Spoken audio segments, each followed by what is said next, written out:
Buenas tardes a todo el mundo. Mi nombre es doctor Carlos Andrés Jiménez Ruiz y soy el presidente de la Sociedad Española de Neumología y Cirugía Torácica, SEPAR. Primero de todo, quiero darles la bienvenida a esta webinar que lleva por título Utilidad de las técnicas de imagen en el manejo del paciente con COVID-19. Sin duda que esta es una webinar muy interesante en la que se van a abordar lo que es el manejo práctico, el manejo de las técnicas de imagen, fundamentalmente la ecografía, la radiografía y la tomografía torácicas y la broncoscopia, para, desde un punto de vista muy clínico, saber cuáles son las conclusiones fundamentales que podemos obtener para la práctica clínica, para el manejo clínico de los pacientes con COVID-19. Yo quiero presentarles a las dos personas que van a moderar esta webinar, que son dos personas que tienen una acreditada experiencia en la utilización de este tipo de técnicas radiológicas.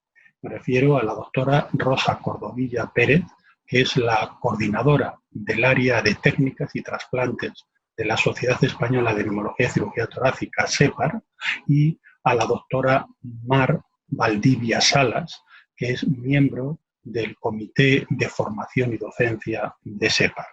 Ellas serán las encargadas de conducir esta webinar. Yo quiero agradecerle a ellas el magnífico trabajo que han realizado en la organización de la misma. Quiero también agradecer a los ponentes que ellas ya les presentarán, que son expertos en cada uno de los temas que van a desarrollar. Y quiero también agradecer a Laboratorios Vial el patrocinio no condicionado que hace de esta webinar. Y finalmente, agradecerles a todos ustedes el que estén aquí y que estén participando activamente en esta webinar. Yo ya acabo y paso la palabra a la doctora Mar Valdivia Salas. Buenas tardes a todos y bienvenidos una tarde más a esta que es ya la octava webinar SEPAR, dedicada esta tarde a las técnicas de imagen en el manejo del paciente con COVID-19. Bueno, en primer lugar, dar las gracias a todos por vuestro interés, por estar siempre ahí, dar las gracias a SEPAR por este tipo de iniciativas y sabéis que siempre en este puesto ha estado el doctor Vicente Plaza como director del Comité de Formación y Docencia. Esta tarde no ha podido estar él, bueno, pues estoy yo que formo parte de dicho comité como vocal y vamos a moderar junto a la doctora Rosa Cordovilla, que sabéis que es la coordinadora del área de técnicas, y sin más te doy paso, Rosa. Muy bien, buenas tardes a todos. Y bueno, pues no quería que empezara sin agradecer al presidente de SEPAR y también al comité de formación el que nos haya dado la oportunidad al área de técnicas de poder hacer esta webinar tan interesante sobre las técnicas de imagen en el paciente con afectación por COVID. Y quería también agradecer no solamente a SEPAR, sino agradeceros a vosotros, los ponentes, porque a pesar de todo el esfuerzo que estáis haciendo ahora en los hospitales, pues habéis dedicado un tiempo especial para transmitirnos todos los conocimientos que tenéis. Y eso es de agradecer. Antes de empezar, decir a todos los que nos estáis escuchando que muchas gracias también por estar aquí y que las preguntas pues las podéis hacer y enviarlas al correo electrónico que figura abajo en la pantalla para que posteriormente los ponentes puedan contestar todas aquellas preguntas que tengáis. Y sin más, pues presentar ahora al primer ponente, que es el doctor Javier Pérez Pallarés, conocido por mucha gente, muchos de vosotros, especialista en neumología intervencionista y amante de la patología pleural, y que nos va a hablar del papel de la ecografía torácica en el manejo de los pacientes con afectación por COVID. Javier, cuando quieras. ¿Tienes 20 minutos? Bueno, muchas gracias, Rosa. Buenas tardes a todos. Quiero agradecer al Laboratorio Vial por patrocinar esta webinar y hacer posible que podamos compartir con vosotros nuestras experiencias. Muchas gracias a SEPAR por la invitación y en especial a Rosa, como coordinadora del área de técnicas, por haber conseguido realizar pues, una webinar con todas las técnicas que estamos utilizando en esta pandemia. Ya está bien, después de estos agradecimientos que he tenido con vosotros, la verdad es que siempre Rosa me deja el regalito de algún tipo de charla que sea un poquito más compleja que las demás. Me refiero a compleja porque me pidió que defendiera la utilidad de una técnica en el manejo del COVID, cuando esta técnica realmente ha sido muy poco usada, tanto por los neumólogos como por el resto de especialistas en toda esta pandemia. Entonces, bueno, me divierte defender este tipo de cosas que realmente no se han usado todavía. Me gusta más en persona, pero bueno, vamos a hacerlo por aquí, que es lo que nos toca ahora. Realmente yo quiero cambiar la perspectiva que tenéis vosotros, tanto del diagnóstico como en el manejo diario de esta enfermedad. Sé que puede sonar raro, pero bueno, tantas cosas han sonado raras en la historia que es lo que yo pretendo hacer ahora. Pero para mayor dificultad me ha puesto con los compañeros que tengo detrás que van a defender una serie de técnicas que están totalmente establecidas en esta enfermedad y que todos tenemos clarísimo. Entonces, bueno, parece que vamos con una técnica que no nos puede aportar nada, a ver si al final de la charla consigo que siga ese camino y creo que os puede ayudar muchísimo. Nosotros realmente tenemos muy establecido este tipo de imágenes que os contará luego Iker. Vemos una imagen de un paciente haciendo una broncoscopia con un broncoscopio desechable y nos parece como algo totalmente normal durante esta pandemia. Igual de normal nos parece la imagen de esta radiografía o de este TAC, una radiografía con unos infiltrados subpleurales, bilaterales, intersticiales, que luego en el TAC se confirma. Pues bien, este es mi punto de partida para hablar de la ecografía torácica en el COVID, ya que, como veis, la clave de que la enfermedad comience en el alveolo terminal hace que pueda ser totalmente visible a través de una ecografía transtorácica. Bien, antes de empezar, partimos de una base. Hemos pasado la primera oleada, la primera pandemia, la primera guerra, la primera batalla, como queráis llamarla. Y es el momento de pensar lo que hemos hecho bien, lo que hemos hecho mal y lo que podemos mejorar. Y os quiero hacer una serie de preguntas para partir de esa base. ¿Realmente hemos vencido esta pandemia o este ataque, o como queréis llamarlo, o hemos sobrevivido? Hemos pasado como hemos podido esta primera avalancha, esperemos que no lleguen muchas más, pero pueden llegar. Y también me surge otra pregunta. ¿Para qué queremos la ecografía torácica en este momento? Si hemos pasado con lo que hemos tenido, podemos pasar, si la ecografía torácica, unas siguientes avalanchas.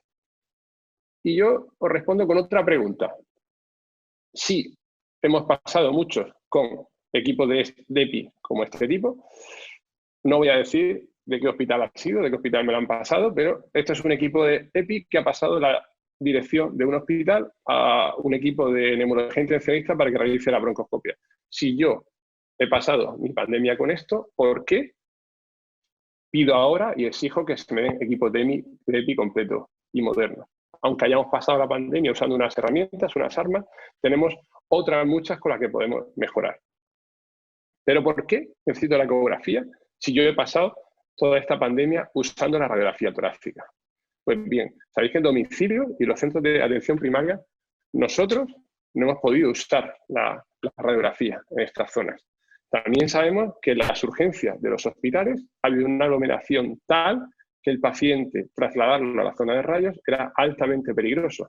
Asimismo, en las plantas y en la UCI, movilizar un equipo de rayos portátil conlleva un riesgo de contagio para el personal y luego arrastrando el equipo por todo el hospital, que para mí me parece inasumible. ¿Pero por qué necesito la ecografía a partir de ahora si tengo las pruebas de PCR? Pues bueno, yo no sé vosotros, pero pruebas de PCR no hay en todos los centros de salud, en todas las comunidades. Parece ser que desde hace 1 o 2 días ha salido en prensa que sí, que se va a hacer PCR en todos los centros de salud, en todos los sitios a los pacientes, pero hasta ahora yo no he visto PCR. Luego, yo no sé vosotros, pero ¿cuántas PCR habéis tenido negativas en un paciente que ingresa con un infiltrado radiológico o en TAC bilateral altamente sugestivo de COVID? Pero es que también, ¿cuántos pacientes han tenido una PCR negativa y posteriormente a las 72 horas, un poco más adelante, ha salido positiva? ¿Pero por qué necesito la ecografía torácica si tengo una serología que también me diagnostica la enfermedad? Pues bien, ¿qué hacemos esos primeros días que no tenemos un movimiento de anticuerpos? ¿O qué hacemos del día 5 al 7 cuando ya hay síntomas y tampoco sube la IgM? ¿O la IgM es fiable? ¿Nos podemos fiar de estos test? Ya habéis visto en prensa cómo se han requerido gran cantidad de test. La fiabilidad de los test serológicos también está muy en entredicho estos últimos días. Pero, ¿por qué necesito la ecografía torácica si al final tengo un TAC, que es el gold estándar de imagen en esta enfermedad? Pues bien, como sabéis, en atención primaria y en muchos hospitales comarcales no tengo equipo de TAC, por lo tanto no tengo el gold estándar a la mano. Pero es que hay muy pocos equipos en los hospitales grandes. Es decir, si tenemos 400 o 500 pacientes ingresados con un COVID, no puedo hacer 500 TAC al día. No me valen para hacer un seguimiento del paciente diario. Aparte, un equipo de TAC no se traslada a una habitación, no se traslada a una UCI. Hay que trasladar a un paciente positivo muy contagioso hasta esa zona. Aquí es donde entra la ecografía. Todos los hallazgos del TAC, que son hallazgos de una prueba gold estándar para diagnóstico de esta enfermedad, podemos tenerlos claramente en una ecografía. Es decir, este es un TAC típico que luego se explicará INMA, pero yo, gracias a que todas las afectaciones son subplurales, puedo ver un parenquima normal, puedo ver unas líneas B que van apareciendo en esta zona y en esta zona, y puedo ver también un engrosamiento plural que se va asociando con las líneas B. Todo eso son hallazgos que son típicos en el TAC y todos puedo verlos con la ecografía.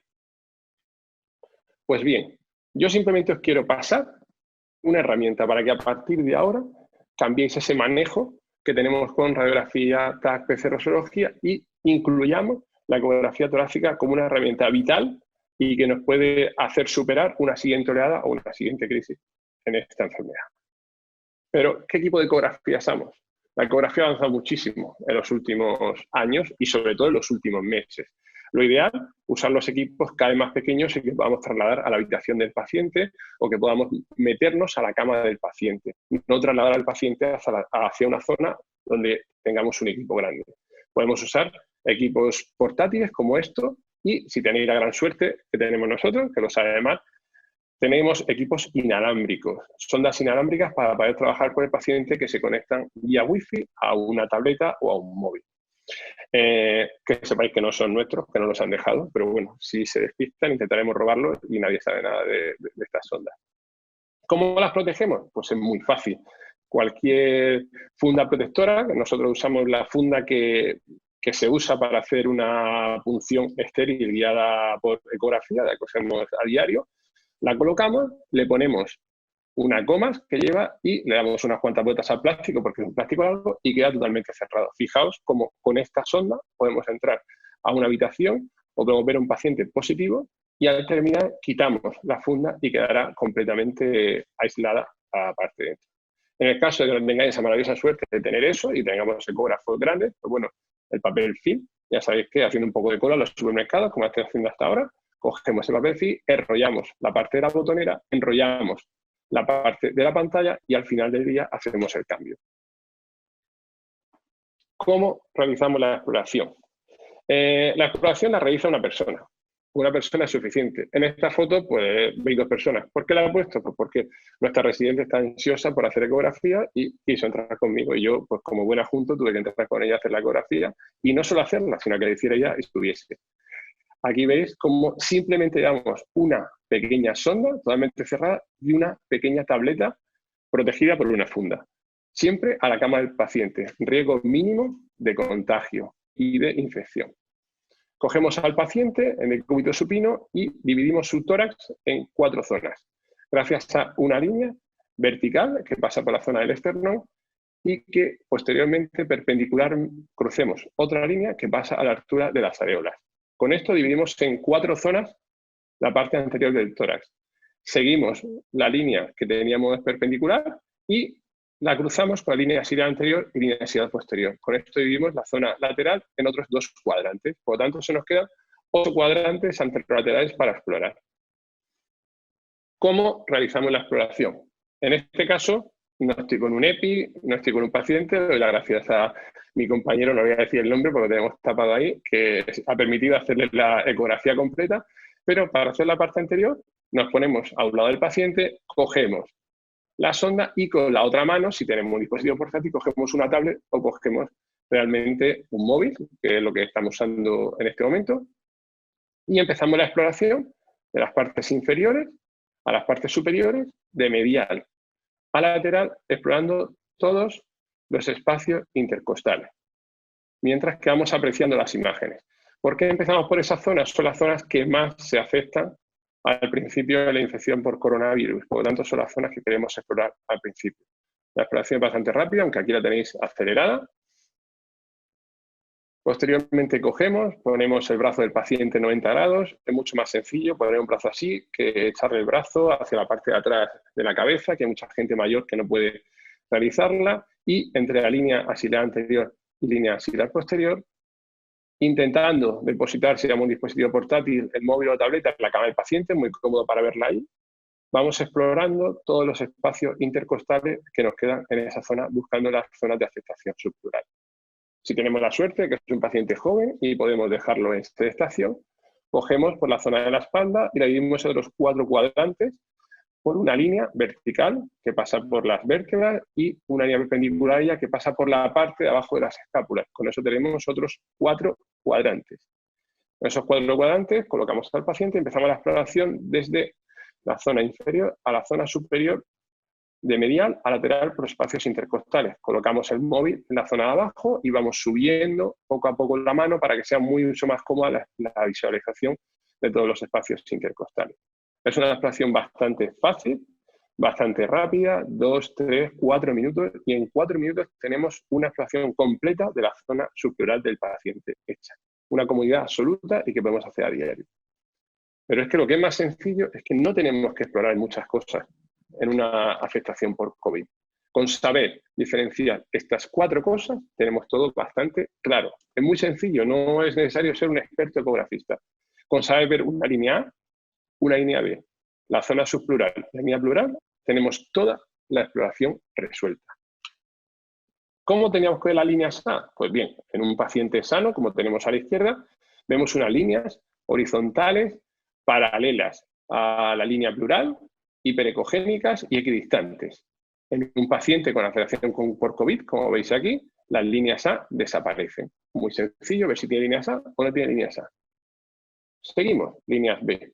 Las líneas B, como sabéis, son unas líneas hiperecogénicas que van desde la línea pleural hacia abajo. Aquí las tenéis. En un paciente sano no las veríamos o veríamos una o 2 por campo. En un paciente enfermo con COVID, como veis aquí, aparecen multitud de líneas B, como veremos un poquito más adelante. En cuanto a condensación parenquimatosa, es muy fácil verla. Aquí tenéis un paciente sano, donde se ve una zona del bazo a posición con un parenquima normal. En cambio, en esta zona veis la zona del bazo y una condensación, gran condensación parenquimatosa, donde podemos ver los vasos pulmonares, donde podemos ver broncograma aéreo y broncograma líquido. Muy fácil diferenciar entre un paciente sano y un paciente con afectación parenquimatosa. La línea pleural, muy sencillo verla. Se ve como una línea hiperecogénica en un paciente sano. Si usáis una sonda lineal con buena capacidad de visión como esta, podéis ver incluso 2 líneas ahí. En cambio, en un paciente con afección por coronavirus vemos como hay un engrosamiento pleural. Esa línea es una línea irregular, tiene muchos engrosamientos nodulares. Bastante sencillo. Y por último, derrame pleural. Es muy fácil ver un paciente con derrame pleural o sin derrame pleural. Esta es una afectación que suele verse muy raramente en una afectación por COVID, pero estamos viendo más a menudo, no sé si os pasa lo mismo, sobre infecciones bacterianas con neumonías bacterianas por neumococo en pacientes que tienen una neumonía por COVID. Este sería el caso, un paciente con una afectación subpleural que posteriormente tiene una neumonía por COVID y hace un derrame pleural. No sería típico de afectación por COVID, pero lo pongo para que veáis que también se puede ver. Pues bien, la afectación parenquimatosa tiene unas etapas evolutivas. Nosotros hemos dividido en las 4 etapas: etapa temprana, progresiva, máxima y de absorción. Y cada una de las etapas tiene unas imágenes típicas ecográficas, lo que nos va a ayudar a diferenciar cómo se encuentra el paciente. En la primera etapa, en los 4 primeros días, lo que podemos ver es muy poquitas líneas A en la zona superior nada más. Las zonas inferiores del pulmón han desaparecido las líneas A. En cuanto a las líneas B, como podéis ver aquí, empiezan a aparecer líneas B7. B7, quiero que quede claro que es la separación de 7 milímetros entre las líneas B, que está medida en la línea pleural. Y como veis, esta pleura no es normal. Es una pleura engrosada de manera irregular. Por lo tanto, tenemos líneas B, una pleura engrosada. Ya sabemos que una afectación subpleural tenemos claramente ahí.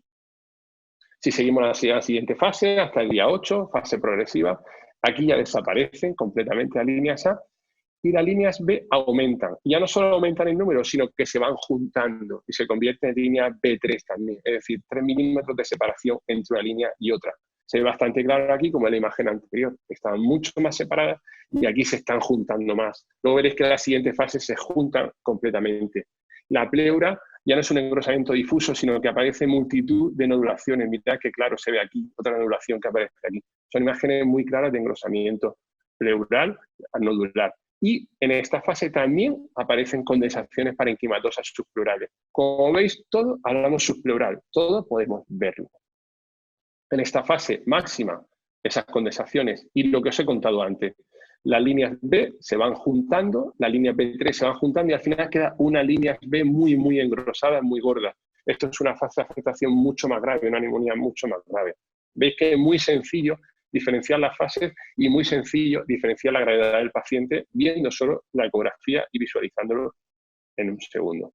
Aquí tenéis, por ejemplo, otra zona donde podemos ver un engrosamiento pleural, podemos ver multitud de líneas B y cómo aparece con la respiración del paciente una zona de consolidación. Posteriormente se resuelve la enfermedad a partir del día 14, vemos un parenquima sano, la pleura se adelgaza y desaparecen todas las líneas B que teníamos antes. Tenemos las 4 fases muy bien diferenciadas con las que podemos ver al paciente. Yo aconsejo que se haya una hoja de recogida de datos y en esa hoja de recogida, cuando vayamos a hacer la ecografía, o bien nos ayude alguien, se lo vayamos dictando a alguien que esté fuera de la puerta, o bien tengamos a alguien dentro y vamos anotando en cada zona los hallazgos que vamos describiendo. Nosotros en Cartagena, Santa Lucía, estamos intentando ver si podemos darle también una numeración a esas zonas.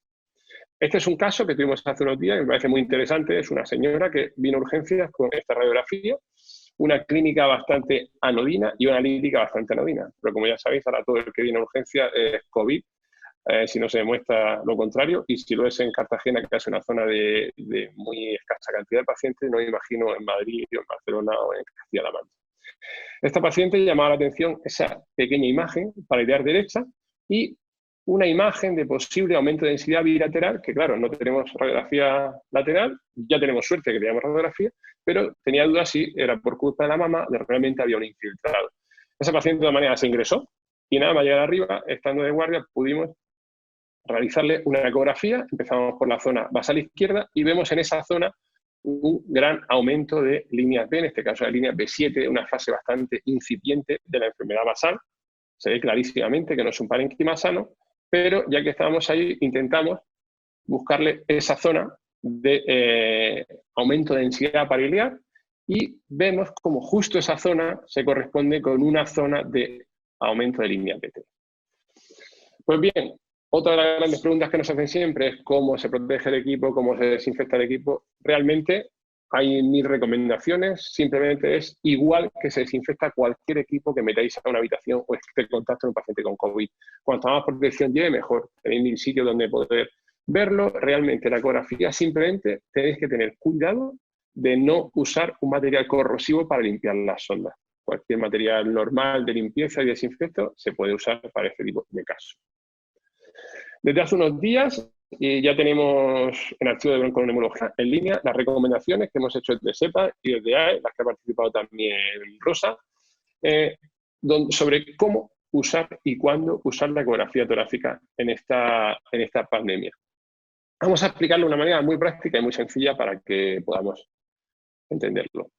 Desde la primera línea de batalla, todas las sociedades científicas de urgencias, emergencias, primaria, medicina de familia, aconsejan ya el uso de la ecografía torácica por encima de cualquier otra técnica diagnóstica.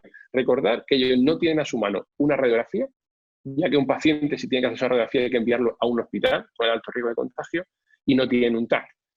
Entonces ellos recomiendan sí o sí el uso de la ecografía. ¿Para qué tipo de paciente? Pues bien, para el paciente sano, entre comillas, decir, ese paciente con febrícula o un paciente joven con fiebre de pocos días, es que ese paciente ni acude al centro de atención primaria. Llama por teléfono, se le hace una vigilancia en casa. Ese tipo de paciente no sería estudiar ecografía porque está en su casa. Salvo que puedan tener atención domiciliaria por un médico o, si está en una residencia, puede ir a un médico en una residencia y en este caso se podría realizar la ecografía. ¿Para qué es muy útil la ecografía en estos casos? Pues bien, para ese tipo de pacientes que no generan duda, es decir, todos esos pacientes que tienen factores de riesgo o esos pacientes que tienen fiebre mucho más tiempo o disnea alta de saturación y afectación del estado general. En este caso, la ecografía es vital en la atención primaria, ya que si ven algún hallazgo sugestivo de afectación parenquimatosa, el paciente se derivará al hospital para ingreso. Y si la ecografía es totalmente limpia, el paciente se derivará a casa para seguimiento domiciliario. Pero es que aún hay más. En esos pacientes graves que está muy claro que van a ser derivados a un hospital, cuando llegan a la urgencia del hospital, con la misma ecografía podemos saber si ese paciente es un coronavirus o, recordad que hay más enfermedades en el mundo aparte del coronavirus. Los pacientes siguen haciendo neumotórax, siguen haciendo edema agudo de pulmón, siguen haciendo neumonía bacteriana con derrame. Con esa ecografía, nada más llegar el paciente a la puerta de urgencia, podemos dirigir un poco el diagnóstico de esa enfermedad sin ingresarlo simplemente por línea con una radiografía más que dudosa. Aquí tenemos cómo podríamos usar también la ecografía en planta. No podemos estar realizando una radiografía diaria a un paciente, el riesgo de contagio muy alto. Es mucho más rentable y mucho más seguro realizar una ecografía. Fijaos en este caso, una paciente nuestra del día 21 de abril, como ingresa con un pequeño aumento de líneas B, ves un engrosamiento pleural y alguna aparición de engrosamiento nodular pleural. Se le hacen varias ecografías y, como veis, aquí tenéis que al cuarto día aumenta la línea B, aumenta el engrosamiento pleural, aumenta la nodulación subpleural. Es decir, hay un empeoramiento claro. La paciente clínicamente estaba igual, pero radiológicamente, en este caso, perdón, ecográficamente estaba peor. Eso nos pone en alerta. Ya sabéis que estos pacientes empeoran en muy pocos minutos cuando parece que están estables. Y en consultas externas. Javier, 2 minutos. Vital, vale.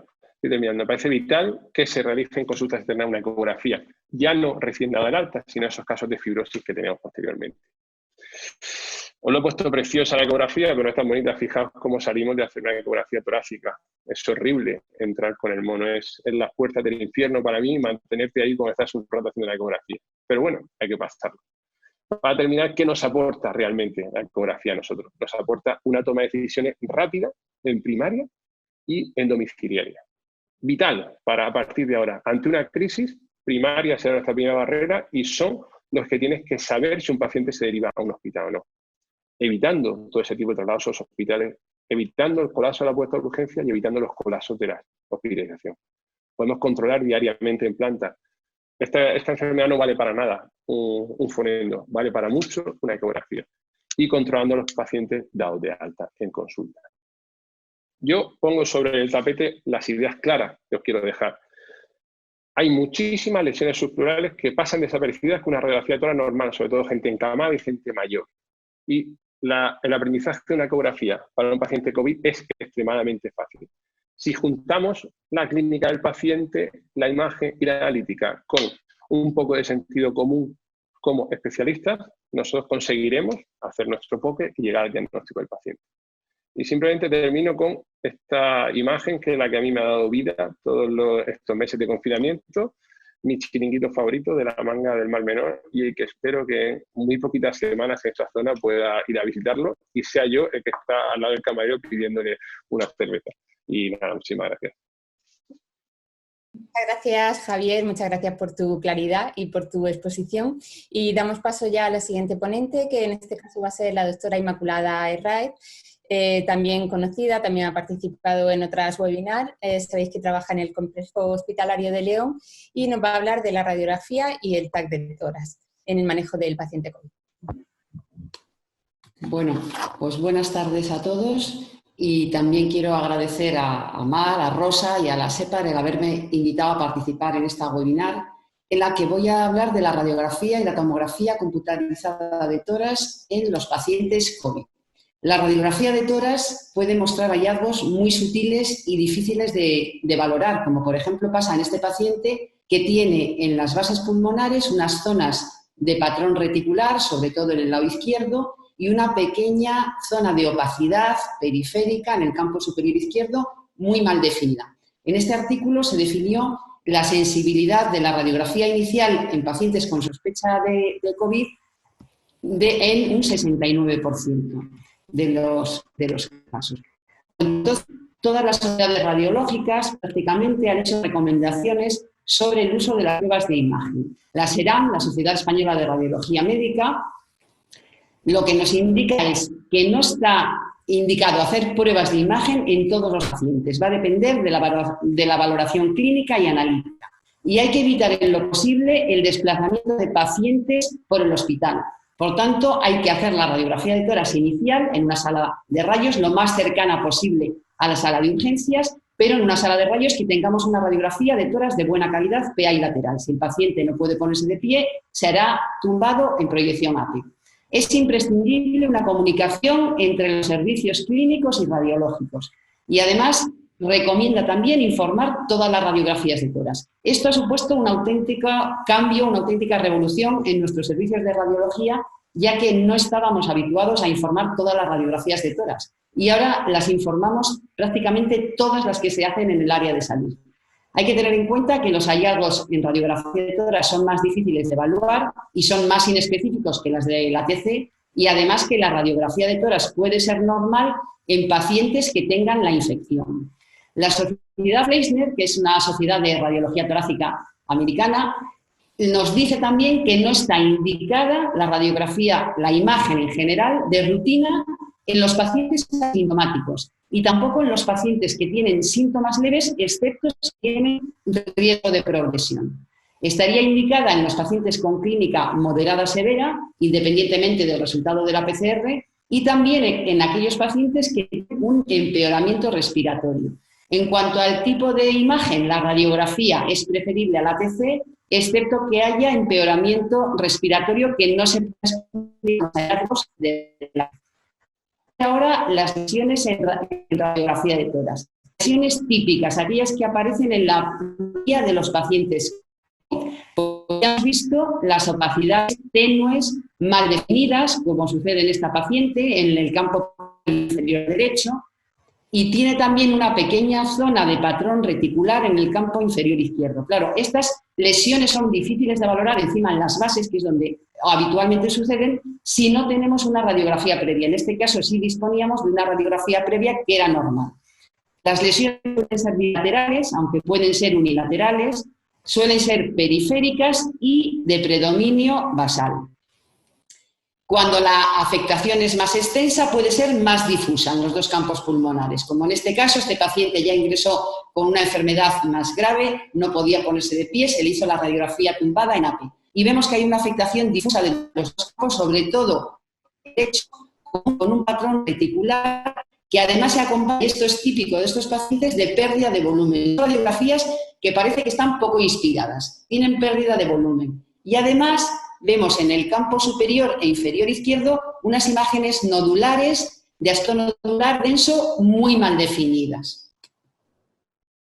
Cuando el paciente tiene una enfermedad, se ven consolidaciones en la radiografía de tórax. A medida que avanza la gravedad de la enfermedad, avanzan las consolidaciones. En este caso, consolidación en campo medio derecho, inferior derecho, algo en el inferior izquierdo. Vemos también que hay opacidades que ya no son tan tenues como en los otros pacientes, que ocupan, sobre todo en el lado izquierdo, prácticamente todo el campo pulmonar y superpuesta alguna lesión reticular. Todo este conjunto de lesiones son las que constituyen las lesiones típicas que se ven en la inmensa mayoría de los pacientes COVID. Pero nos encontramos también con otras lesiones atípicas que nos exigen hacer un diagnóstico alternativo. Esta era una enfermera joven que había venido con clínica respiratoria y fue una PCR positiva. Y lo que mostraba en la radiografía es una banda densa que se ve en la zona retrocardíaca, Y esta banda densa puede corresponder a una atelectasia subsegmentaria por una obstrucción del bronquio, podría corresponder a unas bronquiectasias sobreinfectadas o lo que era una zona de consolidación debida al COVID. Y hay otras que nos sugieren un diagnóstico alternativo. Sencillamente son muy raras de ver o no aparecen en los pacientes COVID. Y unas de estas lesiones son los nódulos, pero no los tenues que llamamos antes y con el contorno mal definido, sino estos nódulos más bien definidos, bilaterales, difusos, que confluyen en la zona periférica del campo medio derecho y que en la biopsia de uno de estos nódulos se demostró lesión granulomatosa y está pendiente de confirmar una granulomatosis con poliangitis. En cuanto al seguimiento de los pacientes ingresados, las recomendaciones de la SERAM, pues es que las radiografías de tórax de forma rutinaria. Los pacientes que tienen buena evolución, no haría falta hacer un control. Sí hace falta hacer control cuando hay empeoramiento clínico y entonces se debe hacer con la radiografía portátil para no movilizar al paciente. Si la radiografía de tórax no es suficiente para ver la causa, pues estaría indicado hacer una TC siempre validada por un radiólogo. Y también lo que recomienda es que en los casos de afectación severa y que tienen buena evolución clínica, al alta sería conveniente tener una radiografía de control. La sociedad Fleissner, ¿qué recomienda? Pues no hacer radiografía diaria en pacientes intubados estables y sí hacerla cuando el paciente COVID tiene un empeoramiento respiratorio. Y volvemos a repetir, radiografía preferible a TC, excepto que las lesiones en la radiografía no expliquen la causa del empeoramiento. Bueno, el control radiográfico, ya hemos dicho que la primera radiografía en el hospital proponemos que sea una radiografía en la sala de rayos para que sea de buena calidad y los control con el equipo portátil. La comparación puede ser difícil, hay diferencia de técnica, el paciente está peor, suele estar tumbado, pero de todas maneras, en la mayoría de las ocasiones es suficiente como para valorar la evolución. En este caso, vemos que este paciente tiene una opacidad tenue periférica en el campo medio izquierdo con un poquito de patrón reticular superpuesto y se mantiene aquí en el campo medio izquierdo en la radiografía de control. A veces la evolución de las lesiones es muy rápida. Este paciente había ingresado con esta radiografía y a los 4 días ya presentaba múltiples consolidaciones bilaterales, predominio periférico, aunque algunas son un poco más centrales. Tiene también patrón reticular. De hecho, este paciente fue exitus al día siguiente. Y en la UCI el control de las radiografías puede ser más difícil, la valoración, debido a que tienen múltiples artefactos, múltiples dispositivos y hay que valorar cómo está situado el tubo endotraqueal, cómo están situados todos los catéteres, etc. Pero bueno, este era el paciente que había ingresado ya con una clínica grave, múltiples consolidaciones, la evolución fue más lenta. Esta es una radiografía al día 21, múltiples consolidaciones y áreas de patrón reticular consistentes posiblemente con un daño alveolar difuso, con un distrés respiratorio y fue exitus al día siguiente. Y cuando en la radiografía aparece una consolidación segmentaria o lobar, como en este caso, lo que tenemos que sospechar es que puede haber una sobreinfección bacteriana. Este paciente tenía estas opacidades periféricas superpuestas, tiene un patrón reticular, también de predominio basal, y en la radiografía el día 18 aparece una imagen de consolidación segmentaria en el lóbulo superior derecho. Lo que pasa es que en el resto, en la evolución, no se demostró ningún germen, tampoco la analítica hacía sospechar o era muy con una bacteriana y vemos que la evolución, la consolidación ha aumentado mucho de tamaño y de densidad, ha aumentado también, ha aparecido otra consolidación en el campo medio izquierdo, había aparecido también otra pequeña opacidad en el campo inferior izquierdo y a los días 36 lo que ve es que la consolidación del lóbulo superior derecho ha disminuido de tamaño y densidad, se mantiene más o menos la del campo medio izquierdo, pero ha aparecido una nueva consolidación suprailiar izquierda. Esta evolución con cambios, mejoría en unas zonas y en otras zonas es compatible con un patrón radiológico de neumonía organizativa. Y aquí os muestro una complicación poco frecuente, pero que se puede ver, que es el neumotórax, en este caso de localización subpulmonar en un paciente que tenía afectación de las dos bases, sobre todo en el lado derecho. En cuanto a la TC, ¿cuáles son las recomendaciones de la SERAM? Pues que hay que hacerla cuando haya sospecha clínica y la PCR es negativa. Y estaría indicada en pacientes que tienen otra patología, como un ictus, un traumatismo, una oclusión intestinal, que vaya a requerir una intervención urgente, es decir, una cirugía o una técnica intervencionista. También se indica, aunque esto está un poquito más discutido, en pacientes graves para decidir si van a UCI limpia o sucia. Hay que tener en cuenta que la TC, al principio sobre todo de la clínica, puede ser normal en el caso de un paciente que tenga una infección. Se contemplan también casos específicos de pacientes en los que haya acuerdo entre el clínico y el radiólogo. En todas las TCs, la solicitud tiene que estar validada por el radiólogo y el tipo de estudio que vamos a hacer es la TC de tórax de alta resolución, volumétrica y sin contraste intravenoso. En cuanto a la Fleischner, ¿qué nos dice? Ya repetimos, la radiografía preferible a la TC, salvo que no sirva para el empeoramiento. La TC indicada en pacientes que tienen empeoramiento clínico o funcional después de la recuperación de la enfermedad, en los que se han visto incidentes en una TC hecha por otro motivo, sugestivos de COVID, o a veces en TCs de abdomen en las bases pulmonares se ven hallazgos sugestivos de COVID, estaría indicado hacer el test COVID-19. La TC tiene una mayor sensibilidad que la PCR para la detección, pero sin embargo tiene un valor predictivo positivo muy bajo. Y en este metaanálisis se vio que el valor predictivo positivo era bajísimo en poblaciones que tienen baja prevalencia de la enfermedad. Aumenta con la prevalencia. De todas maneras, como se ve en este gráfico, esta es los valores predictivos de la TC y esto los de la PCR. Con prevalencias muy bajas, el valor predictivo positivo del atacar es muy bajo. El valor predictivo negativo es alto, pero un poquito también en el aumento de la prevalencia. Por tanto, la TC no se debería hacer como screening en zonas de baja prevalencia porque tiene una alta tasa de falsos positivos. Y ahora, en la práctica clínica diaria, en la nuestra, en la del hospital, ¿qué es lo que hacemos? ¿Cuándo hacemos la TC? Bueno, pues dependiendo de dónde venga el paciente. Si el paciente viene de urgencias, hacemos TC en los pacientes con ictus o con estado confusional casi, es el mayor volumen de pacientes que hemos hecho. Y con patología abdominal urgente, ya digo urgente, un traumatismo que requiera una intervención urgente. En estos casos lo que hacemos es pasamos directamente al paciente de urgencias a la sala de TC y se le hace el estudio completo de la región del cuerpo que interese, del cráneo y del tórax. Pacientes que vienen de la planta.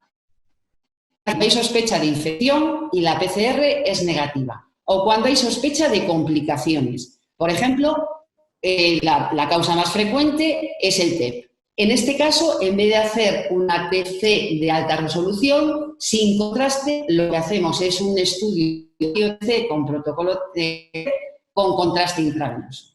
Y también otra complicación en la que hemos hecho estudio de TC es la sobreinfección bacteriana. Pacientes que en la UCI hemos hecho pocos y están indicados cuando hay empeoramiento sin causa detectable en la radiografía. Y luego están los pacientes que reingresan una vez que ya se han recuperado aparentemente del y reingresan otra vez para valorar complicaciones. Nosotros, para valorar estos pacientes y hacer los informes radiológicos, hemos seguido las recomendaciones de la Sociedad Americana de Radiología Torácica, que divide los hallazgos en TACAR en 4 grupos. Los típicos, indeterminados, atípicos y negativos. Típicos son los que presentan la mayoría de los pacientes COVID.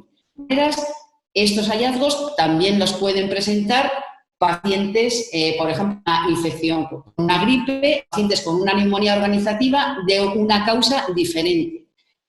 Hay indeterminados. Son aquellos que pueden presentarse a veces en pacientes COVID, son menos específicos y pueden presentarse en enfermedades infecciosas o no infecciosas. Atípicos, que no se han descrito nunca en estos pacientes o muy rara vez. Y en este caso lo que hay que hacer es diagnóstico alternativo. negativo si no hay ningún hallazgo que sugiera neumonía por COVID. Vamos a ver algunos ejemplos de hallazgos en TACAR. Hallazgos típicos. Esta era la paciente que he mostrado antes y tiene hallazgos típicos consistentes en áreas de vidrio deslustrado. En algunas zonas se superpone patrón reticular, lo que da lugar a un patrón que se llama en empedrado. La distribución es multifocal, bilateral, de predominio basal y periférico. Y es característico también en algunas zonas las lesiones contactan la pleura y en ellas respetan la zona inmediatamente subpleural dejando una línea negra. También aquí hay pequeñas consolidaciones, mínimas consolidaciones y engrosamiento de las estructuras vasculares. Esta era una paciente que había venido con clínica respiratoria, que tenía repetidas PCRs negativas.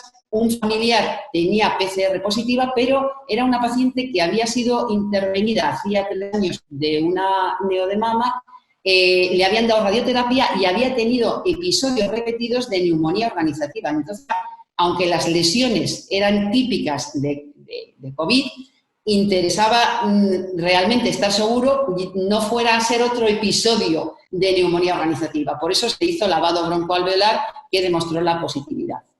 En otro paciente se hizo la TC por sospecha de TEP, era PCR positivo, pero tenía sospecha de TEP. Y vemos las imágenes también típicas, multifocales, bilaterales, predominio basal, periférico, muchas veces posterior, de patrón reticular, de vidrio deslustrado, áreas también de vidrio deslustrado con morfología redondeada y alguna mínima consolidación. Y en los pacientes más graves, como este paciente, que acudió a urgencias por un traumatismo craneoencefálico, le pasamos directamente al escáner y se le hizo también el tórax y se ve que tiene una afectación muy severa, con múltiples consolidaciones, aunque tiene también mezcladas áreas de vidrio deslustrado y de patrón en empedrado. Y además de estos hallazgos, los pacientes COVID pueden presentar como hallazgos típicos hallazgos de neumonía organizativa. En este caso se trataba de un paciente con clínica respiratoria PCR negativa y unas lesiones, pequeñas lesiones de patrón, con patrón reticular en el campo medio inferior derecho. Es un paciente de riesgo porque tenía antecedentes de linfoma. Entonces se le hizo el estudio de TACAR y vemos que la afectación en la radiografía era unilateral, en la TACAR era bilateral, aunque en el lado izquierdo tenía muy poquitas lesiones, aquí una en vidrio deslustrado, en los hallazgos típicos de patrón en empedrado, en vidrio deslustrado, y luego aquí, en el segmento posterior del lóbulo inferior derecho, una zona de consolidación rodeada de vidrio deslustrado y en el centro imágenes en vidrio deslustrado, es decir, signo del halo invertido. Y en el segmento apical del mismo lóbulo, unas imágenes de consolidaciones en forma de bandas irregulares, con distorsión de la arquitectura, con distribución peribroncovascular, típicas de la neumonía organizativa. Y os presento otros 2 pacientes también con patrones, además del patrón típico de la neumonía de COVID, tiene patrón de neumonía organizativa en el lóbulo superior derecho y en el lóbulo medio. Estas áreas de distribución peribroncovascular con patrón en empedrado, bronquios dilatados y arrosariados que, como se trata de un proceso agudo, posiblemente correspondan a bronquios transitoriamente dilatados, no necesariamente bronquiectasis. Y este otro paciente que tenía una afectación más severa, ya con áreas de consolidación más importantes, y tiene también en la zona del lóbulo medio y del lóbulo inferior derecho estas opacidades perilobulillares típicas del patrón de neumonía organizativa. Hallazgos indeterminados son aquellos que se presentan en menos pacientes, son menos específicos. Por ejemplo, cuando son unilaterales. Este era un paciente con una afectación unilateral, una consolidación en forma de banda en el campo pulmonar inferior derecho, también particular, y fijaros que se acompaña de pérdida de volumen. Era PCR positivo y sospecha de TEPS. Por eso se hizo el estudio. Vemos imágenes de consolidación, mezclaria de vidrio deslustrado, aquí otro pequeño foco de consolidación, y en la ventana de destino vemos las imágenes típicas del TEP, los defectos de reflexión centrales en las arterias segmentarias de los lóbulos inferiores, y en esta consolidación, si forzamos un poco la ventana, vemos que hay una zona que tiene menor atenuación porque no ha captado contraste y que se debe al infarto secundario al TEP. En estos pacientes que hemos hecho con protocolo TEP, lo que hemos visto es que es bastante frecuente ver adenopatías ciliares, mediastínicas y laterales. Hallazgos atípicos son aquellos que muy rara vez o que no han sido descritos en pacientes COVID. Y tenemos este caso, esta paciente, con una consolidación que ocupa gran parte del lóbulo superior izquierdo, con broncograma aéreo, con pérdida de volumen, se ve porque la fisura mayor está desplazada hacia adelante. Bueno, y esta era una paciente que también había tenido recientemente, había sido operada de mama y había tenido una radioterapia. Entonces nos planteábamos, el diagnóstico principal pues era una neumonía bacteriana, pero también podría tener una neumonía organizativa. La PCR era negativa, pero luego las IgG le salieron positivas. Bueno, se pidió la TACAR y lo que se ve, aparte de que tiene un pequeño derrame pleural, tiene una consolidación del lóbulo superior izquierdo, con pérdida de volumen, con broncograma aéreo, con unas pequeñas cavidades en la zona periférica, que muy raramente hay en nuestros pacientes, y con zonas de patrón en empedrado alrededor. Pero es que en el lóbulo inferior izquierdo se veía también una amplia consolidación y una zona densa nodular, las dos rodeadas de vidrio deslustrado y en el medio, también como un signo del halo invertido, otra zona de opacidad en vidrio deslustrado. Aquí informó cómo, claro, podía ser lesiones, neumonía por COVID. Bueno, en el lado derecho también tenía otra zona de opacidad en vidrio deslustrado. Podría ser una sobreinfección bacteriana, en fin. Y ahora volvemos a la radiografía de tórax porque en este caso es muy importante ver la evolución y cómo fue suficiente pues, para controlar. No hizo falta hacer otro estudio de TACAR. Esta era la radiografía con la que ingresó. A los 3 días había aumentado la consolidación, la paciente empeoraba y por eso se hizo al cabo de unos días la TACAR, pero no se consiguió aislar ningún germen y realmente tampoco tenía una clínica que hiciera sospechar una infección. Entonces, al día siguiente de la TACAR se hizo la otra radiografía de tórax y lo que vemos es que hay una consolidación en el lóbulo inferior que no se veía previamente, pero sí en la TACAR, y que la consolidación del lóbulo superior izquierdo había disminuido de tamaño y además se había desplazado. Como desplazado afecta más a la parte más alta del lóbulo izquierdo. Y 3 días después había desaparecido prácticamente, queda aquí un pequeño resto de la del lóbulo inferior izquierdo y había disminuido mucho de tamaño la del lóbulo superior izquierdo. Es decir, nuevamente un patrón de neumonía organizativa. En cuanto a las complicaciones, la más grave, el síndrome de distrés respiratorio agudo, la que provoca la muerte en gran parte de estos pacientes. Este paciente había pasado directamente de urgencias a la UCI y en la TACAR lo habían pedido porque había tenido un empeoramiento en la UCI. Se ven las imágenes típicas que se pueden ver en cualquier síndrome de distrés respiratorio agudo por el daño alveolar difuso, con las imágenes de consolidaciones, atelectasias en la zona posterior de los campos pulmonares, consolidaciones y vidrio deslustrado parcheado en el resto de los campos pulmonares. En la ventana de mediastino observamos que hay un derrame pleural bilateral que contribuye posiblemente también a la atelectasia.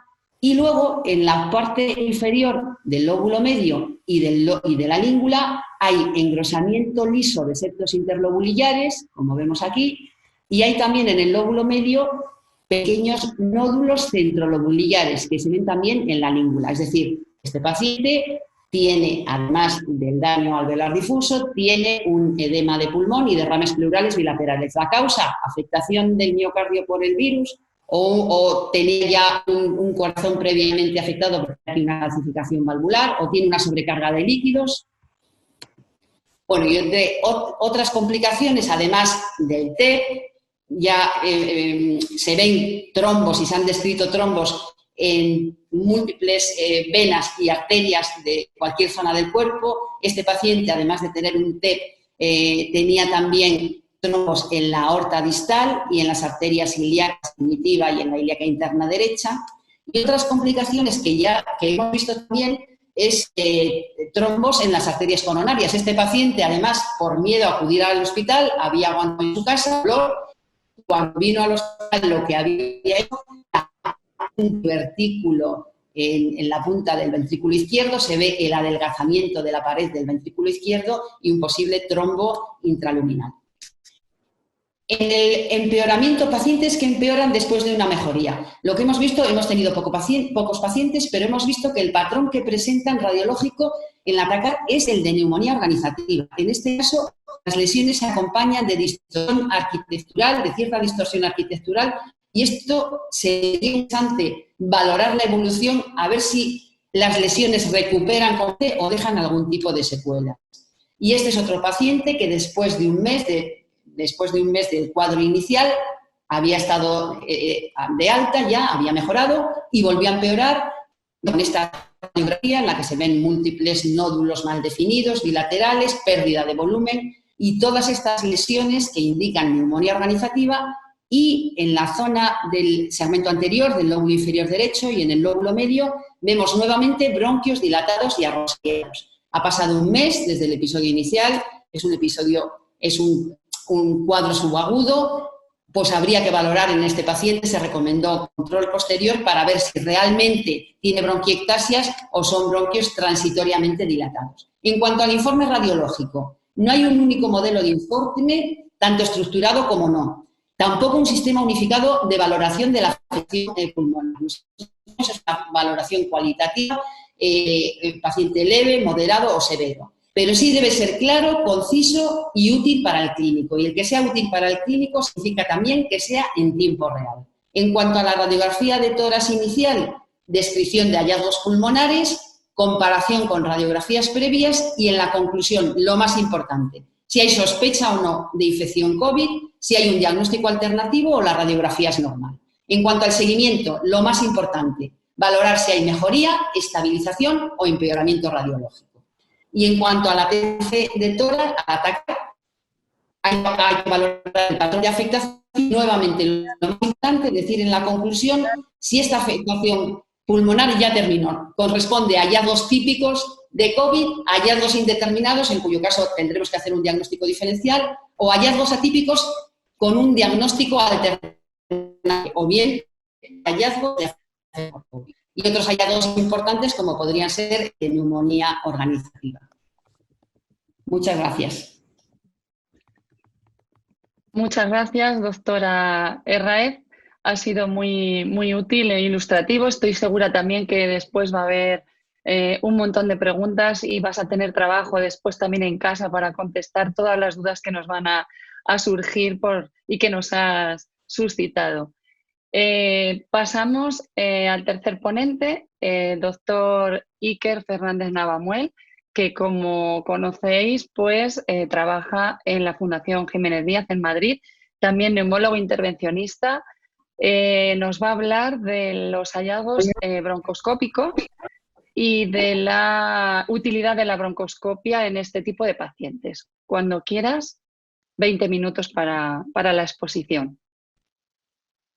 Buenas tardes, Rosa.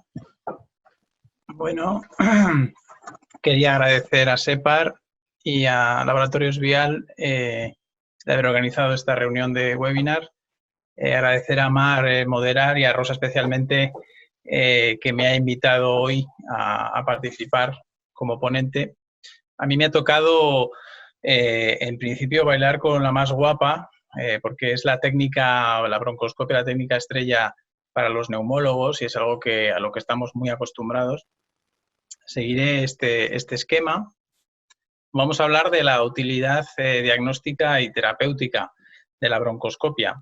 En estos últimos 2 meses hemos tenido la oportunidad de discutir en foros de debate en las redes, en otros webinars, incluso en chats del móvil, pues el papel de la broncoscopia durante la pandemia COVID. A pesar de que contamos con la referencia de la guía SEPAR, la utilidad y las indicaciones están siendo muy dispares en los distintos centros y realmente hay una gran diferencia en el uso de la broncoscopia, tanto en el diagnóstico como en el tratamiento. seguramente no solo por la presión asistencial, sino por la forma en que se trabaja en los distintos centros de España. Bueno, respecto a la sensibilidad, el rendimiento diagnóstico de la broncoscopia está fuera de toda duda. En esta corte de pacientes de China se analiza y compara la sensibilidad en las distintas muestras, quedando muy por encima de las demás el VAL de la broncoscopia en cuanto a la sensibilidad respecto a por ejemplo, el exudado nasofaringeo o el esputo. Si analizamos una revisión de guías clínicas, la realidad es que nos enfrentamos a que hay muy poca evidencia científica. La realidad es esa. Realmente todas las recomendaciones se basan en opiniones de expertos en pandemias previas como el SARS, el MERS o la gripe A.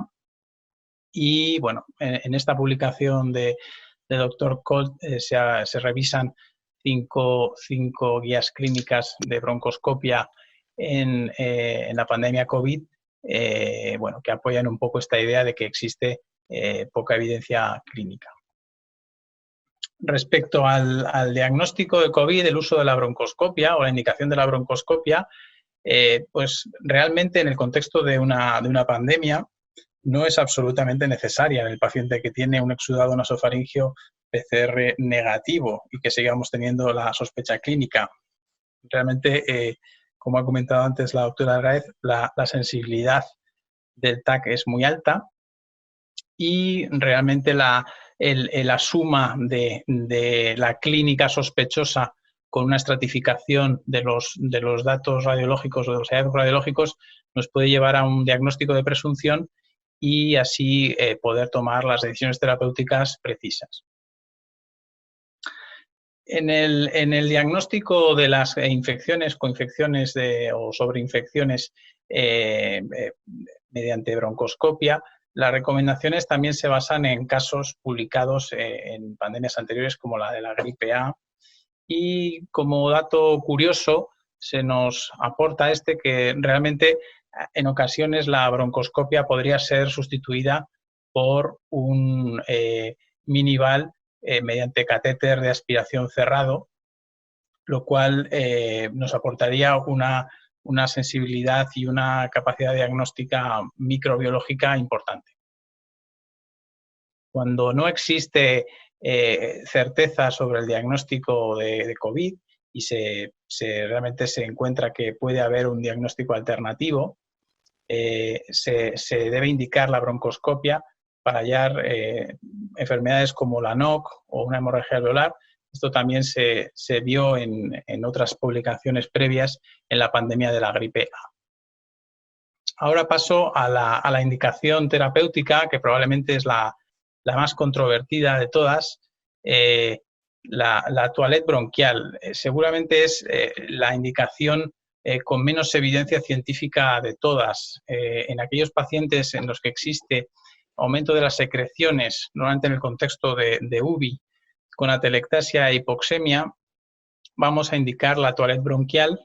Como digo, existe poca evidencia o prácticamente ninguna en el beneficio en el paciente y, por tanto, la indicación debe ser estricta. Digo que no existe evidencia en la población general. Normalmente nosotros realizamos una toilette sencilla con suero salino y añadimos algún mucolítico. Como decía, aquí les añado una publicación respecto a unos casos concretos en unos pacientes que se han visto expuestos a inhalación de humo y presentan una neumonía. En estos pacientes sí que se apoya el uso de la toilette bronquial porque parece que en estos pacientes mejora el resultado. Respecto a la otra gran indicación terapéutica, la hemoptisis, no hay ninguna duda de que está indicado y que tanto para la localización como la aspiración de coágulos es útil realizar una limpieza. Una vez terminada la fase más aguda en la que todos nuestros esfuerzos están en hacer broncoscopias, en nuestro caso particular, a los pacientes COVID, pasamos a volver a la actividad en sala, a la actividad más convencional, y en este documento de consenso pues nos proponen una forma que es estratificar por nivel de urgencia. Los pacientes que deben de hacerse en el mismo día son emergentes. Esos pacientes tienen algún tipo de problema como una hemoptisis masiva o una obstrucción de la vía aérea central. Luego los pacientes que se pueden diferir 1 o 2 días son aquellos trasplantados o con neutropenia febril. Los que pueden esperar hasta 2 semanas serían aquellos relacionados con el cáncer, y después más de 2 semanas aquellos que tengan una obstrucción o una atelectasia lobar, y los que son electivos, todos los que pueden esperar más tiempo. Cuando empezamos a trabajar ya con pacientes de la calle, pasadas unas semanas, propusimos un flujograma para intentar hacer que no contaminar pacientes sanos con enfermos, y intentamos en nuestra sala principal, que tiene presión negativa, separarlos por tiempos. Decidimos que los primeros de la mañana serían pacientes limpios o pacientes no infectados por COVID, luego los casos dudosos a media mañana y por último los casos claramente confirmados a última hora de la mañana.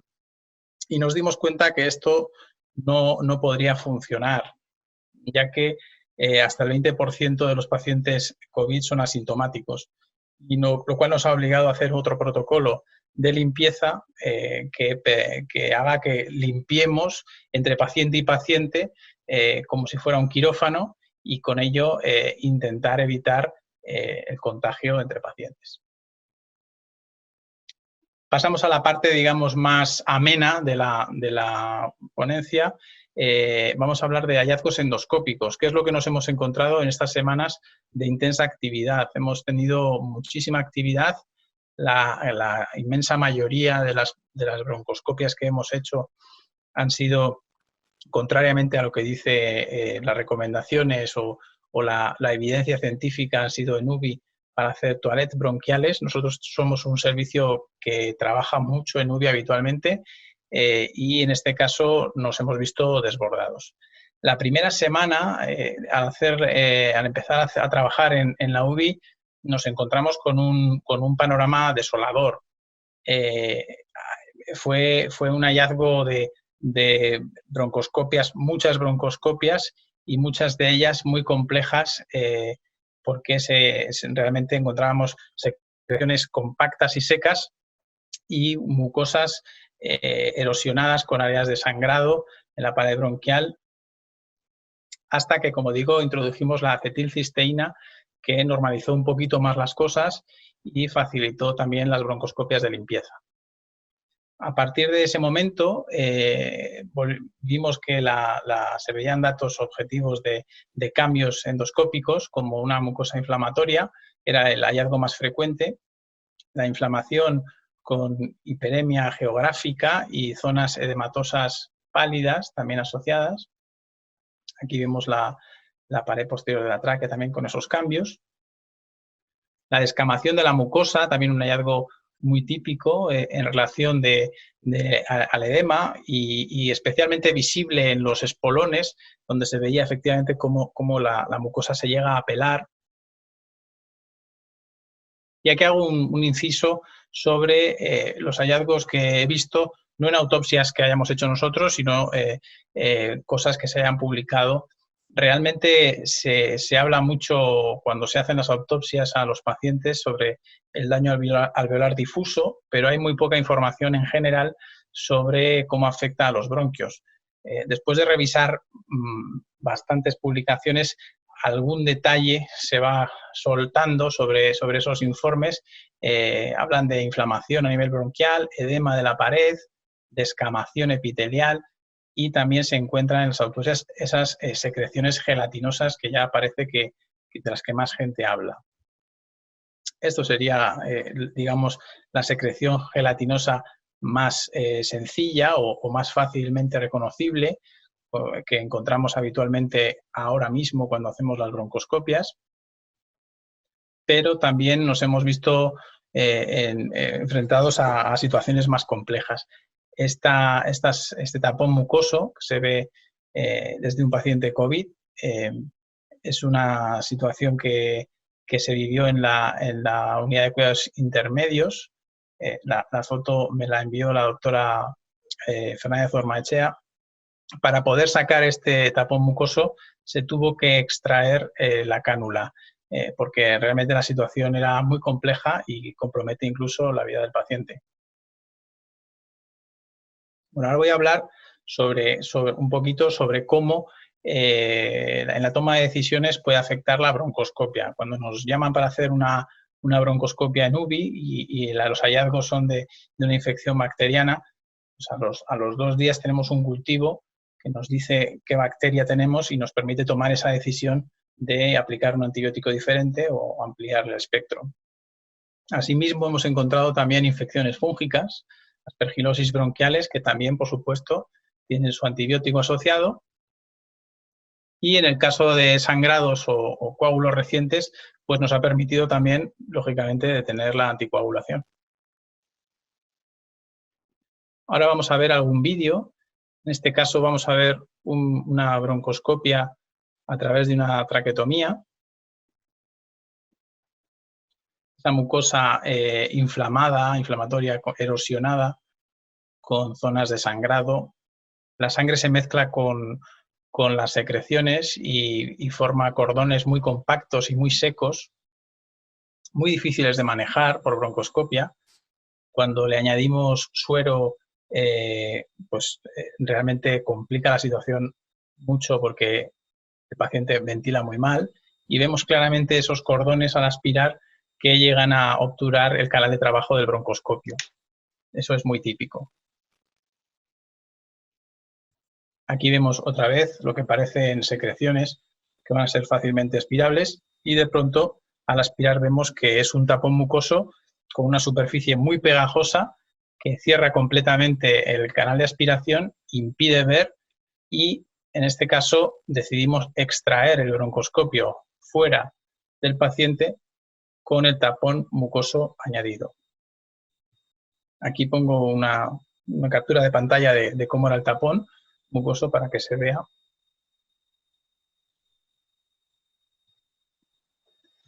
Secreciones asociadas a sangre, igualmente aspiramos, se viene con nosotros un tapón muy sólido, realmente difícil de lavar y que complica muchísimo la ventilación de estos pacientes. Esto es como se vería la broncoscopia ya después de, o lo más normal, después de haber introducido la acetilcisteína, que yo creo, o me da la impresión que es lo que realmente ha cambiado en nuestro caso la evolución de estos pacientes, por lo menos a nivel endoscópico. Es a través de un tubo orotraqueal, como veis. Entramos al bronquio izquierdo, completamente cerrada, la embocadura, tanto del superior como del inferior. Y aparecen esas secreciones gelatinosas que son relativamente sencillas de aspirar. Se ve un poquito de sangre distal. Aquí ya puedes decidir si añades suero para eliminarlas mejor o no, pero ya se ve de otra manera y mucho más limpio el campo. Por último, os voy a poner un vídeo de cómo hacemos un minival en la UBI con el dispositivo desechable. Aquí veis en mitad de la pantalla se ve una especie de llave que lo que hace al tumbarla, al ponerla horizontal como está ahora, permite la aspiración directamente a ese colector para evitar cualquier desconexión y cualquier aerosolización del virus. Empezamos a aspirar, se va llenando.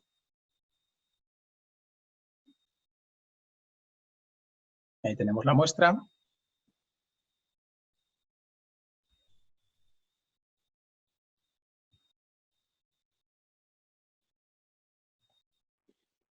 Y lo retiramos con una mano, tapamos y ya está listo para poderse mandar. Bueno, nosotros lógicamente seguimos las recomendaciones de seguridad de las guías. Solemos llevamos siempre el EPI completo. Estamos las mínimas personas posibles en la broncoscopia y hacemos la prueba siempre en un box de UVI, perdón, o en una sala con presión negativa, que es la nuestra. Para ello vamos a utilizar siempre un broncoscopio desechable. Somos una unidad que trabaja habitualmente en UVI, hacemos muchas broncoscopias en UVI, habitualmente hasta 10 a la semana, es lo nuestro, lo más habitual, pero en estas semanas más intensas hemos llegado a hacer una auténtica barbaridad de broncoscopias a pacientes COVID por Toilet. Más de 400 broncoscopias en este tiempo. Y para terminar, simplemente unas conclusiones sobre la broncoscopia. Creemos que es útil en varias indicaciones para el manejo de enfermedad COVID. Hemos comprobado y constatado que efectivamente el COVID afecta a la vía aérea, produciendo cambios. Estamos en la obligación de generar condiciones de trabajo seguras y el COVID es una enfermedad que nos va a obligar a invertir más recursos y tiempo para protegernos. Entre todos debemos intentar recoger toda la información posible para el futuro y esto es importante, la colaboración de sociedades como SEPAR. Muchas gracias. Muchísimas gracias, porque además te has ajustado al tiempo muy, muy bien y tenemos un poquito pues, más de tiempo para preguntas. Han sido las 3 charlas muy, muy interesantes, lo habéis hecho muy bien, me ha gustado mucho. Seguro que a todo el mundo le habéis suscitado muchísimas preguntas. Quizá la doctora Valdivia puede empezar, podemos empezar con las preguntas sobre la primera ponencia. Mar, ¿alguna pregunta que puedas realizar al doctor Pallarés? Pues... Sí, bueno, a ver, Javier, has comentado que efectivamente ahora hemos pasado esta primera fase, pero para un futuro, ¿crees que los neumólogos deberíamos implicarnos en la formación de médicos de atención primaria, de médicos de urgencia en la ecografía torácica? Yo creo que es vital. Yo creo que los neumólogos tenemos que ser los principales expertos en ecografía torácica. Y como os he dicho, creo que la educación en urgencia y sobre todo en primaria, centros de salud en ecografía torácica, nos va a hacer que si aparece un próximo repunte, los colapsos de las urgencias y los colapsos de la hospitalización sean muchísimo menores. Y debemos ser nosotros, a través de la Sociedad Española, los que vayamos a centros de salud o organicemos cuando se pueda, a nivel online, a nivel presencial, charlas y cursos prácticos en centros de salud para intentar que, ya que es una técnica muy fácilmente realizable y hay que conocer muy poquitas cosas, seamos nosotros los que les enseñemos para poder llevarla a cabo. Muchas gracias. Me gustaría trasladarle esta misma pregunta a la doctora Herráez como radióloga, que también realiza ecografías. Y un poco, pues, ¿qué opinas al respecto de la utilidad de la ecografía respecto a las 2 técnicas que nos habías comentado antes? Ya sé que no era una pregunta directamente y no la esperabas, pero bueno, creo que está en el... Bueno, tengo que decir que nosotros en mi servicio no hay nadie que tenga experiencia en hacer ecografía torácica. Entonces, ecografía torácica en la enfermedad pulmonar, ecografía torácica sí se hace, pero no para ver lesiones pulmonares, no para ver EPI, no para ver lesiones pulmonares. Y entonces nos planteamos, al principio de la pandemia, nos planteamos la posibilidad con los neumólogos de empezar a hacer ecografías, pero pensamos que si no teníamos experiencia, no era el momento ideal para ponerse a hacerlo, porque eso lleva mucho tiempo, tener experiencia y tal, y no era el momento de ponerse a hacerlo. Pero sí que sería imprescindible, sobre todo de cara a la atención primaria, claro, a ver, es una técnica que la puede hacer cualquiera, no solamente rayos, lo hace cualquier especialista. Entonces, sí es verdad que debería haber gente en primaria que la supiera hacer y que pudiera valorarlo. Es algo que hemos pensado que tenemos que incorporar en nuestro servicio, pero ahora cuando la situación se normalice y entonces podamos dedicarnos a ello, pero no en la situación conflictiva, urgente, ponernos a aprender a hacer ecografía. O sea, era un poco absurdo. Muchísimas gracias. Darle enhorabuena al doctor Pallarés por la iniciativa de realizar ecografía en estos pacientes. Sabemos que para ti la ecografía es algo que no puedes vivir sin ello. Entonces, también una pregunta más para ti es respecto a... Tú vas con el ecógrafo a todas partes. Vas a la UBI también a hacer a pacientes de UCI, pero estos pacientes... Tú nos has mostrado una serie de puntos a nivel anterior, a nivel lateral. Muchos están pronados, no están en la misma situación que los pacientes que están mejor, ¿no?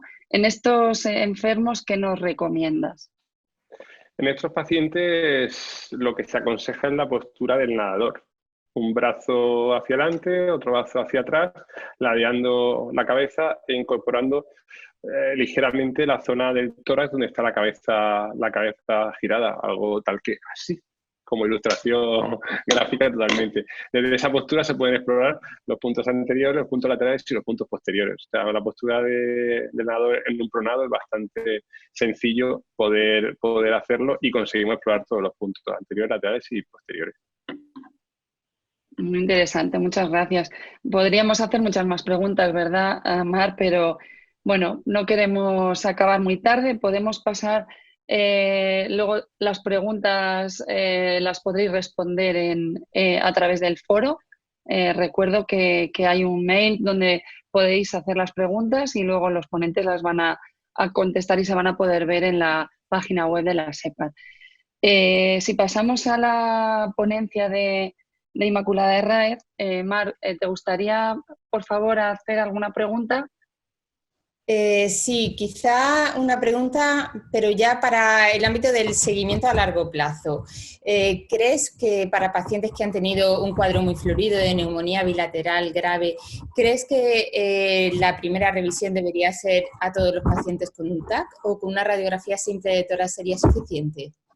No, yo creo que primero hay que hacer la radiografía de tórax. Y con la radiografía de tórax es suficiente. Y solamente en el caso de pacientes como el que he presentado, por ejemplo, que haya dudas si hay bronquiectasias o pacientes que en la radiografía de tórax muestren hallazgos persistentes, estaría indicado hacer el atacar. De todas maneras, todavía no existe evidencia suficiente como para poder establecer un criterio. Entonces tendremos que esperar un poco más de tiempo a ver qué pasa, a ver qué pacientes realmente van a tener secuelas radiológicas, porque a lo mejor no son tantas. Hombre, los que hayan sobrevivido a un daño alveolar difuso, seguro que sí, pero los demás no lo sabemos. Y de momento, a mí, por ejemplo, en este paciente sí que tenía, después de un mes, los bronquios dilatados y arrosariados, pues puede ser bronquiectasias. En ese paciente sería interesante. Pero como en principio, con la radiografía de tórax es la primera prueba que hay que realizar. De acuerdo, Inmaculada. Y no sé, Rosa, si tenemos tiempo para una última pregunta para Iker.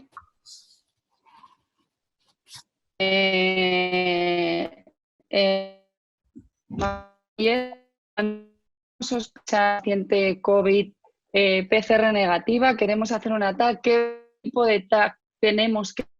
Que los fenómenos trombóticos son importantes, entonces pedimos un TAC de alta resolución o directamente angio-TC que nos puede valorar un poco todo. Recomiéndanos qué tenemos que pedir primero.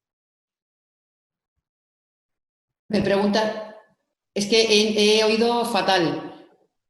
Ay, perdona. La pregunta es, ante la sospecha de un paciente de coronavirus, aun con PCR negativa, estos pacientes tienen muchos fenómenos trombóticos y mucha afectación muchas veces de embolia pulmonar.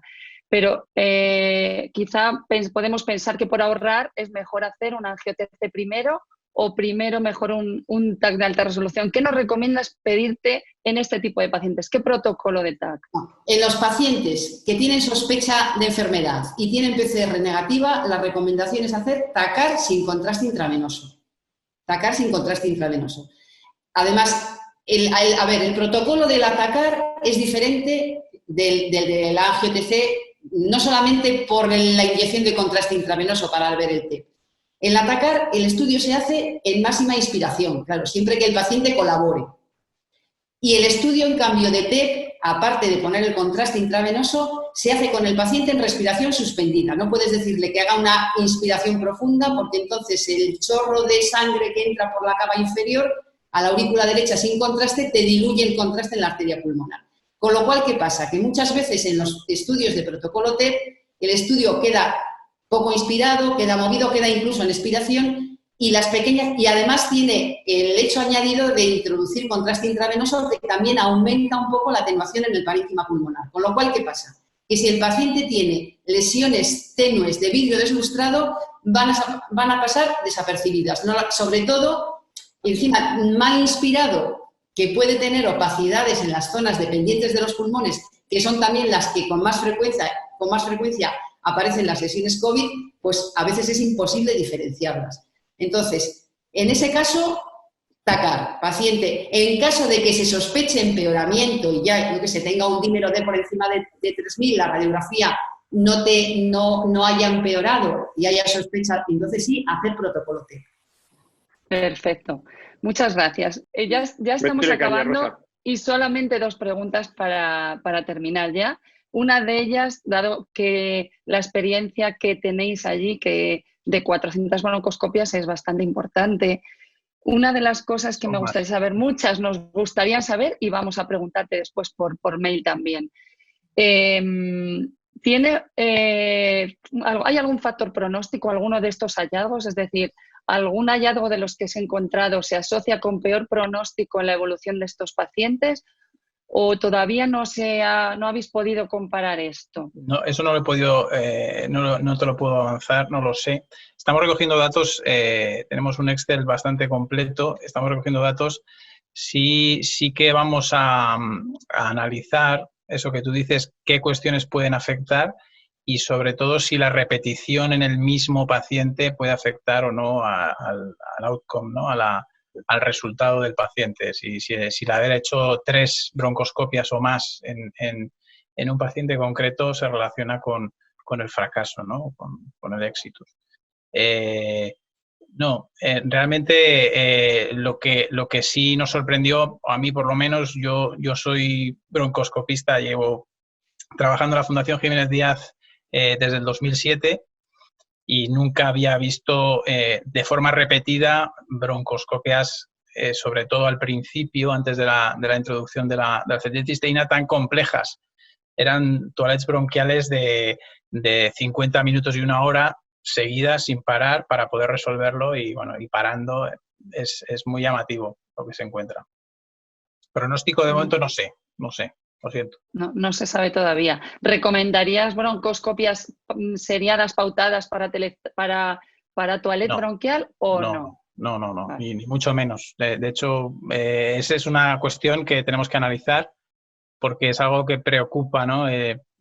Todos hablamos de cómo puede perjudicar una broncoscopia a un paciente, no es como tomarse un caramelo. Y entonces, intentamos mejorar nuestros resultados optimizando esta cuestión. Si el paciente lo necesita de forma estricta, si la indicación es estricta por atelectasia o por una hipoxemia por presiones pico altas en la ventilación y claramente hay un problema que se puede resolver, pues bienvenido sea, ¿no? Nosotros somos gente que apoyamos a la UBI, pero no queremos hacer de más ni mucho menos. Hemos hecho muchas broncoscopias y entonces hay que analizar eso también, ¿no? ¿Dónde está el límite? Muy bien. Una última pregunta. ¿Y crees que la broncoscopia podría tener algún papel en el seguimiento de estos pacientes? ¿Si puede tener alguna indicación a medio o largo plazo? En el seguimiento, ¿dices de pacientes al alta? o de pacientes al alta. No lo sé. El hacer seriaciones de broncoscopias para ver carga viral o cuestiones no sé, de empeoramientos de la mucosa endoscópicos, igual me parece excesivo. Creo que debe ser reservado para los casos en que sean absolutamente necesarios, ¿no? Estábamos hablando de que no queríamos hacer broncoscopias para no generar aerosoles. Nosotros las hemos hecho en situación pues de emergencia y siempre en una UBI con un box, porque nos lo han pedido encarecidamente los intensivistas, pero no es que queramos nosotros hacer más broncoscopias. Nuestro mensaje es ese, no queremos hacer más de las que tocan o no queremos ampliar, sobre todo en una situación en que no se sabe, ¿no?, las implicaciones que puede tener el repetir broncoscopias. Muy bien. A estos pacientes. Pues yo simplemente, ya para terminar, volver a dar las gracias a todos vosotros, a todos los ponentes por vuestro esfuerzo, al Comité de Formación, doctora Valdivia, por apoyar esta iniciativa, a la SEPAR y a todos los asistentes de esta webinar. Gracias a todos. Sí, igualmente, ya lo ha dicho todo Rosa. Gracias a la SEPAR, gracias a Laboratorios Vial por ayudarnos a poder realizar esta webinar y sobre todo gracias a todos vosotros por vuestra atención, por vuestro interés y a los ponentes por sus extraordinarias ponencias.